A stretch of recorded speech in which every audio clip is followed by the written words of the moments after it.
The Vancouver Canucks are hosting their 2014 prospects camp. They've probably put together their best group of prospects since 2001 when the Sedins were coming up. It's not just because of the blue chip guys that they've drafted, 4 first rounders in the past 2 years. It's the supporting cast that's around them now.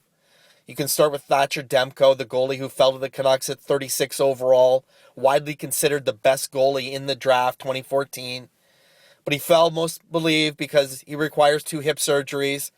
These are some consider minor. And a lot of goalies who have undergone successful surgery, the similar procedures, have experienced more flexibility in the hip, better movement. They've been faster, quicker. Eddie Lack went through the same thing and talked about that. It's very encouraging for Thatcher, who's going to go back to Boston College this fall.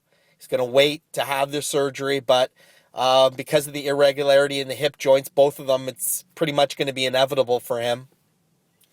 Then there's also Cole Castles here, a center who was drafted because of his two-way defensive play last year. Kind of blossomed this year offensively, though. Went from 43 points to 73. Proved he can be a very good distributor on a top line. Guy that really grew leaps and bounds after the Canucks drafted him, signed by the Canucks. Very encouraging news for Vancouver. They also have Jordan Subban on the other side, who had something of a down year in the OHL. His points, took a little bit of a tumble. Maybe he's not the most talented Subban, but certainly is a great skater, big shot. Yeah, he's small. A lot of the point fall off is due to the fact that he played on a bad team in Belleville, one that didn't make the playoffs and sold off a lot of its best players for assets as the year went on. I think you can attribute this year to the fact that was a team that didn't have a very good supporting cast, especially what Subban had. Also here is Dane Fox, the 64 goal question.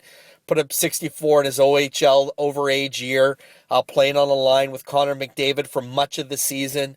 I don't think you can expect him to be a first line or second line guy. Even he admits he models his game more after Dave Bolin than a real quintessential number one center. He brings a lot of edge, grit, size. I think that if you're going to make a bet on a player that wasn't drafted, I think Dane Fox is a pretty good place to start, because he's proven already that his shot is not far away from being an NHL shot. You don't score 64 goals in the OHL by fluke.